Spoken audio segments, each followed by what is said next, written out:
Shalom, Jemaat GSKI, dimanapun saat ini Bapak Ibu mengikuti program acara Masih Ada Tuhan. Saya percaya hari ini kita semua ada di dalam kasih, rahmat, anugerah, bahkan kemurahan Tuhan. Berkat firman Tuhan hari ini terambil di dalam Habakuk pasal yang ketiga, ayatnya yang ke-17. Sekalipun pohon ara tidak berbunga, pohon anggur tidak berbuah, hasil pohon zaitun mengecewakan. Sekalipun ladang-ladang tidak menghasilkan bahan makanan, kambing domba terhalau dari kurungan, dan tidak ada lembu sapi dalam kandang. Ayat 18, namun aku akan bersorak-sorai di dalam Tuhan, beria-ria di dalam Allah yang menyelamatkan aku. Allah Tuhanku itu kekuatanku. Ia membuat kakiku seperti rusa. Ia membiarkan aku berjejak di bukit-bukitku. Tema daripada firman Tuhan yaitu bebas dari rasa kecewa. Setiap orang bisa mengalami yang dinamakan rasa kecewa. Oleh karena apa yang sudah dirancangkannya, ternyata di hadapannya tidak seperti yang diharapkan, itu justru yang terjadi. Banyak orang dikecewakan, banyak orang tua dikecewakan oleh anak, banyak anak dikecewakan oleh orang tua, banyak pasangan dikecewakan oleh pasangan suami istri, banyak juga hamba-hamba Tuhan dikecewakan oleh jemaat, dan banyak juga jemaat yang dikecewakan oleh hamba Tuhan. Hal kekecewaan itu tidak terlepas dari kehidupan seluruh umat manusia. Kita semua rentan kecewa terhadap segala sesuatu. Namun ada satu kalimat yang baik. Sesulit apapun keadaan yang bisa membuat engkau kecewa, itu tidak akan membuat engkau pahit kalau engkau tidak menelannya, kata firman Tuhan.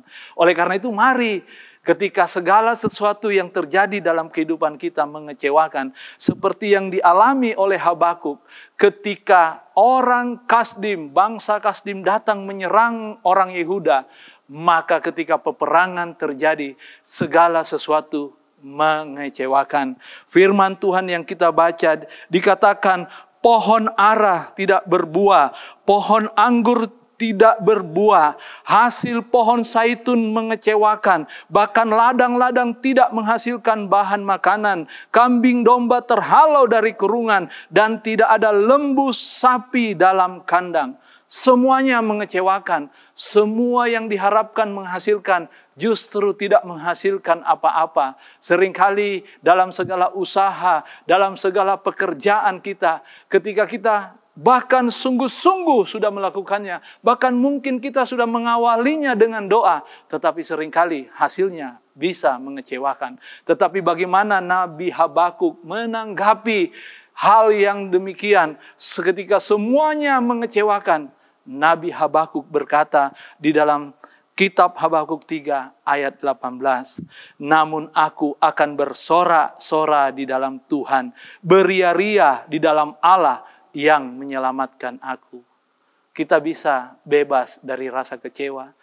Kita bisa tetap bersorak-sorak, beria-ria, bersukacita, bahkan mengucap syukur kepada Tuhan ketika kita percaya bahwa hidup kita ada di dalam Tuhan, bahwa Tuhanlah itu juru selamat dari kehidupan kita. Bapak Ibu yang dikasihi Tuhan, mari orang yang mempunyai sebuah keyakinan bahwa keselamatan itu sudah menjadi miliknya, tidak akan pernah merasa kecewa dengan peristiwa yang terjadi di sekitarnya. Bahkan peristiwa yang dia alami sendiri, dia tidak akan pernah kecewa. Kenapa? Karena dia mempunyai Tuhan di dalam hidupnya, dan Tuhan ada bersama-sama dengan dia. Paulus berkata, aku di dalam Tuhan dan Tuhan di dalam aku. Sehingga hidupku bukan aku lagi, melainkan Kristus yang hidup di dalam aku. Kita tidak akan pernah kecewa ketika kita yakin bahwa ketika Tuhan memiliki hidup kita, keselamatan itu sudah menjadi bagian dari hidup kita.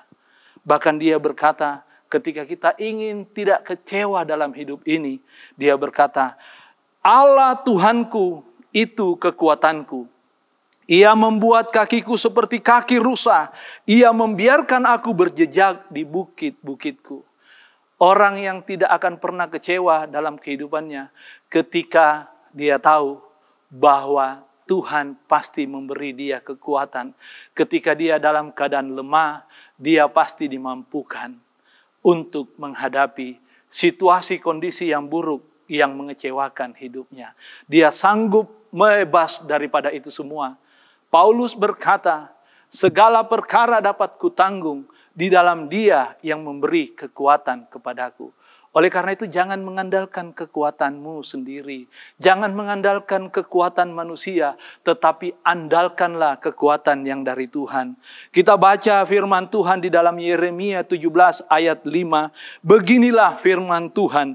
Terkutuklah orang-orang yang mengandalkan manusia. Yang mengandalkan kekuatannya sendiri. Dan yang hatinya menjauh daripada Tuhan. Ia akan seperti semak bulus di padang belantara. Ia tidak akan mengalami datangnya dan baik.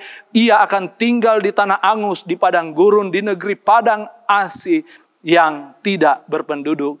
Diberkatilah orang yang mengandalkan Tuhan, yang menaruh harapannya pada Tuhan. Ia akan seperti pohon yang ditanam di tepi air, yang merambatkan akar-akarnya di tepi batang air, dan yang tidak mengalami datangnya panas terik, yang daunnya tetap hijau, yang tidak khawatir dalam tahun kering, dan yang tidak berhenti menghasilkan buah.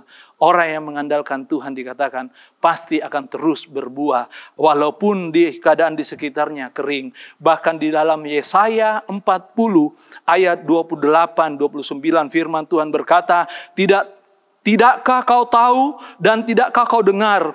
Tuhan ialah Allah kekal yang menciptakan bumi dari ujung ke ujung. Ia tidak menjadi lelah dan tidak menjadi lesu. Tidak terduga pengertiannya. Ayat 29. Dia memberi kekuatan kepada yang lelah dan menambah semangat kepada yang tiada berdaya.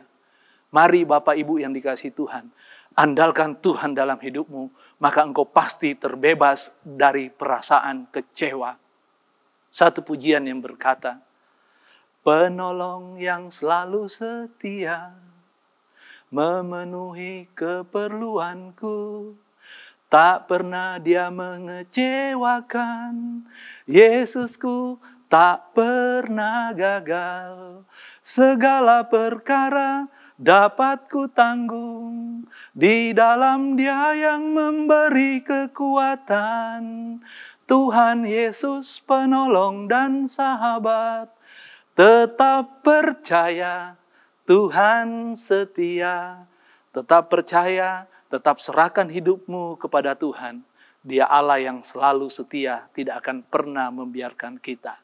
Sampai bertemu lagi, Tuhan Yesus memberkati kita semua. Haleluya, amin.